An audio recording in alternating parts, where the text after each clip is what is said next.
ये मत कहो खुदा से मेरी मुश्किलें बड़ी हैं, मुश्किलों से कह दो मेरा खुदा बड़ा है। मेरे प्यारे दोस्तों, मैं हूँ doctor Hema Pandey, motivation speaker और आप सबकी दोस्त।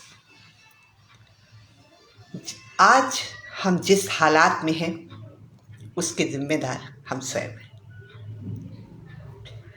चाहे सेहत का मामला हो, बच्चों की परवरिश का मामला हो, आर्थिक बजट हो या हमारे रिश्ते हों, आज हम जहाँ खड़े हैं उसके जिम्मेदार सिर्फ हम और कोई नहीं। लेकिन कभी कभी परिस्थितियाँ हमारे हाथ से बाहर चली जाती हैं। हर परिस्थिति में कोई ना कोई दूर दराज एक खिड़की खुली रहती है, उसे ही पहचानना हमारा काम है। क्योंकि हर मनुष्य में एक दिव्यता का अंश होता है और उस दिव्यता के अंश को पहचानना हमारा काम होता है। जब हम सात्विक रहते हैं, जब हम सच्चाई पर चलते हैं, जब हम आगे बढ़ने की कोशिश करते हैं, किसी को नुकसान नहीं पहुंचाते हैं, लेकिन अपने लिए 100% देते हैं, उस मैनेजमेंट को समझते हैं, जो तरीके हैं, जिन आदतों की वजह से हम पीछे रह गए हैं, उन आदतों को संवारते हैं, तो निश्चित तौर पर कहीं ना कहीं एक क्लू मिलता है और हम फिर उठकर खड़े हो जाते हैं। लेकिन यदि आपके साथ फिर भी कुछ गलत हो रहा है तो आप ये मान के चलिए कि इसके पीछे कोई ना कोई भविष्य में अच्छाई छिपी हुई है। कुछ ना कुछ ऐसा है जो आज नज़र नहीं आ रहा है, जिसके दूरगामी परिणाम बड़ी ही सुखद होने वाले हैं। एक व्यक्ति एक टाइटैनिक में यात्रा करना चाह रहा था और उस यात्रा के दौरान उसने अपनी पत्नी से कहा कि पैसे तो नहीं है इतने, कुछ प्रॉपर्टी बेचना पड़ेगी। और प्रॉपर्टी बेचने का जो निर्णय था उन दोनों ने आपस में लिया, क्योंकि टाइटैनिक एक ऐसा जहाज बन के तैयार हुआ जिसके कभी न डूबने की बड़ी बड़ी बातें लगाई गई। और अंततः वो दिन भी आया जब उसके बहुत सारे टिकट वितरित हुए। देश विदेश के लोग उसमें यात्रा करना चाहते थे। उस छोटे से व्यापारी ने भी एक संकल्प किया और अपने 2 बच्चों के साथ यात्रा के लिए निकल गया।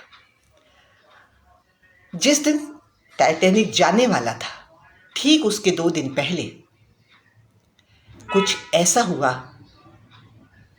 उसके पैरों तले जमीन खिसक गई। लंबा पैसा जो उसने अपनी प्रॉपर्टी को बेच के टिकट खरीदा था, वो सपना उसका चूर चूर हो गया। आखिर ऐसा क्या हुआ? 2 दिन पहले ही एक डॉग ने उसके बेटे को काट लिया और ऐसी परिस्थिति में अब यात्रा करना मुश्किल हो गया। उसने पत्नी से कहा कि अब मेरा सपना अधूरा ही रह जाएगा। पत्नी ने कहा, ऐसा करो, बेटे के पास मैं बनी रहूंगी, तुम निकल जाओ, क्योंकि ये तुम्हारा खास सपना था, तुम्हारी जिंदगी का अहम सपना था। उसने कहा, नहीं, परिवार को इस स्थिति में छोड़कर जाना मेरी आत्मा गवारा नहीं करती है। दोस्तों, वो जिस दिन जाने वाला था उस दिन वो वहाँ खड़ा हुआ, देखने गया कि आज जहाज जा रहा है। उसने अपने कुत्ते को बहुत भला बुरा कहा, मारा पीटा और खाना नहीं दिया। 2 दिन बहुत व्यथित था।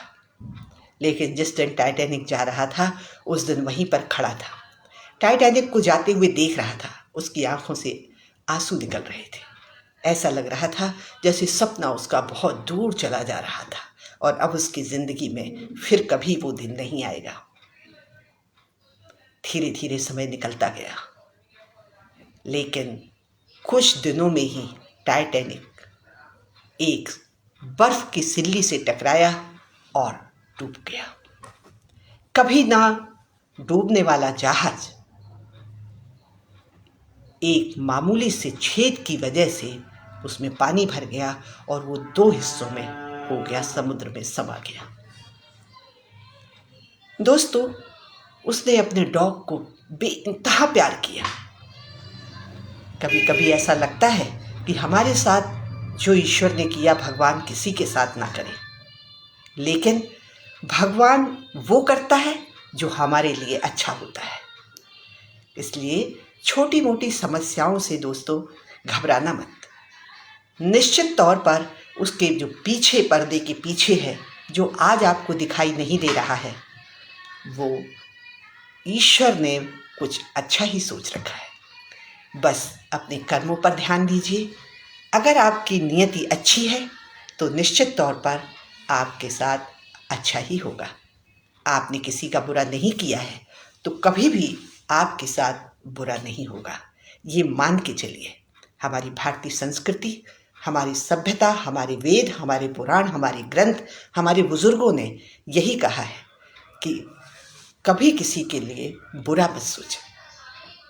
बुरा जो देखन मैं चला, बुरा न मिली है कोई, जो दिल खोजूं आपनो तो मुझसे बुरा न कोई।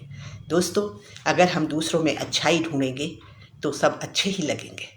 बस अच्छा होने के लिए आपको अपनी आदतों में सुधार करना होगा। तो लगे रहिए, अपने पर काम करते रहिए। ज़िंदगी बहुत छोटी है, अपने लिए ही समय कम पड़ जाता है, तो दूसरों की तरफ हम क्या देखें। हाँ, अगर कोई ज़रूरतमंद है जिसकी आप सहायता कर सकते हैं, आप उतनी सहायता कीजिए।